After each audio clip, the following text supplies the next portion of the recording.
14 اور 15 شعبان کی درمیانی رات، جس کو ہمارے ہاں عام طور سے شب برات کہا جاتا ہے، اس کے بھی کچھ احکام ہیں۔ یہ ایک ایسی رات ہے جس کی فضیلت متعدد روایات سے ثابت، اور اس رات میں عبادت کو موجب اجر و ثواب قرار دیا گیا ہے عام راتوں سے زیادہ۔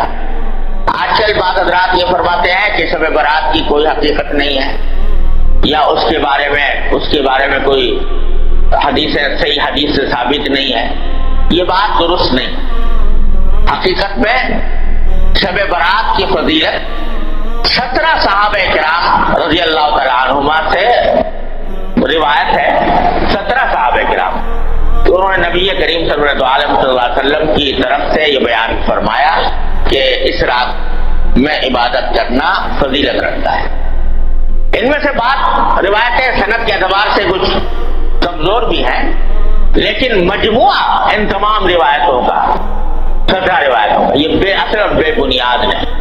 اس لیے علماء محققین کا کہنا یہی ہے کہ شب برات یعنی 14 اور 15 کی درمیانی شب یہ خصوصی فضیلت رکھتی ہے، اور اس میں عبادت کا اہتمام کرنا، نمازوں وغیرہ کا، نفلی نمازوں کا، یہ مسلمانوں کو اس کا اہتمام کرنا چاہیے۔ اور اس میں بعض روایتوں سے معلوم ہوتا ہے کہ اللہ تبارک و تعالیٰ کا منادی اس رات میں آواز لگاتا ہے کہ الا هل من مستغفر فاغفر له، سنو کیا کوئی ہے جو اپنے گناہوں کی مغفرت مانگنے والا ہو اور میں اس کی مغفرت۔ هل من مبتلا فاعافیہ، ہے کوئی مبتلا مصیبت، مشکلوں میں مبتلا جس کی مصیبت کو میں عافیت سے تبدیل کروں۔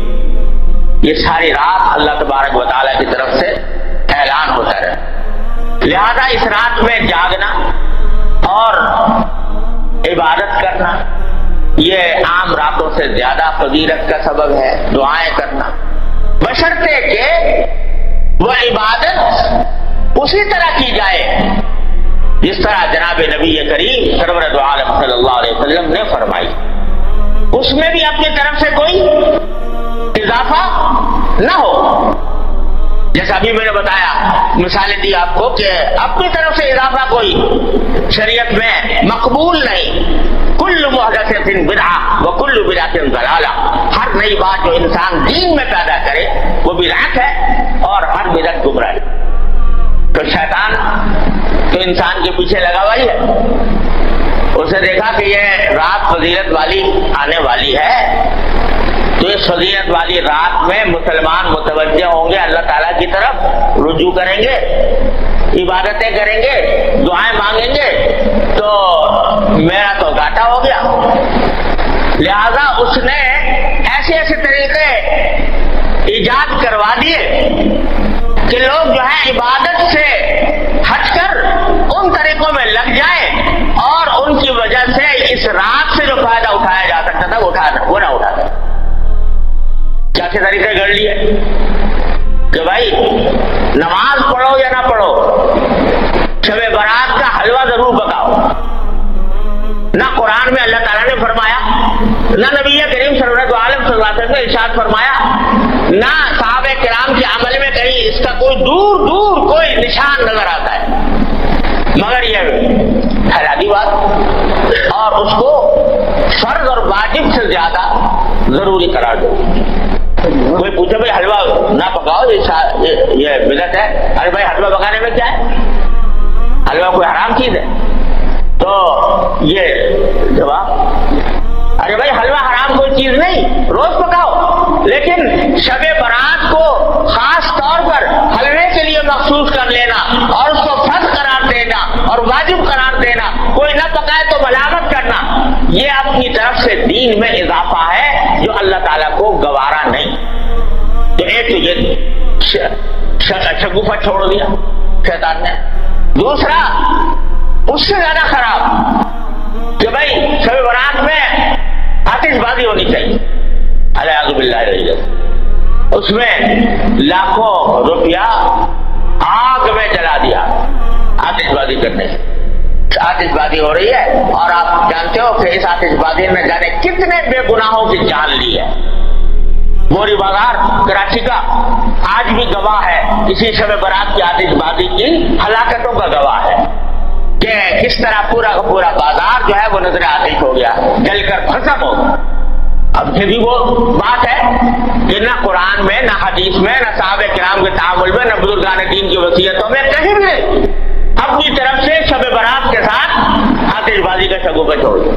یہ شیطان حلوہ پکانا تو چلو بھائی عام دنوں میں جائز تھا، حلال تھا، یہ آتش بازی جو ہے تو عام دنوں میں بھی اس طرح آتش بازی کرنا کہ جس میں پیسے کا ضیاع ہو، جس میں جانے ضائع ہونے کا اندیشہ ہو، یہ تو عام دنوں میں بھی حرام ہے۔ تو اس مبارک رات میں جس میں اللہ تعالیٰ گناہوں کی مغفرت مانگنے کو فرما رہے ہیں، جس میں دعائیں مانگنے کے لیے فرما رہے ہیں، اس میں یہ کام کرنا تو اتنی بڑی بری بات ہے، یہ چھوڑ دیں۔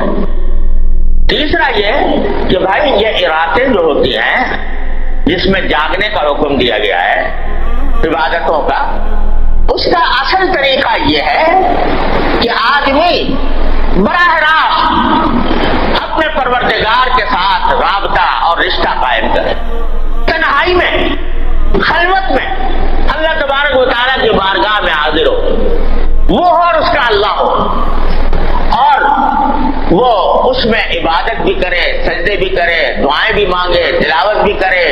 یہ اللہ نے رات عطا فرمائی ہے، یہ اس کا جتنا بھی حصہ موقع مل جائے، اچھا تو ہے کہ پوری رات پوری نہ ہو سکے، جتنا موقع مل جائے گوشہ تنہائی میں اپنے اللہ سے رابطہ قائم کرو، جیسا کہ نبی کریم صلی اللہ علیہ وسلم فرماتے۔ تو اس میں نمازیں، نفلی نمازیں پڑھے، لمبی لمبی صورتیں اگر یاد ہے وہ پڑھے، دعائیں کریں اور اللہ تبارک و تعالیٰ سے مانگیں۔ اس کام میں اس رات کو صرف کرنا چاہیے۔ اللہ تعالیٰ آپ کو فضل و کرم سے ہم سب کو اس کی توفیق عطا فرمائے۔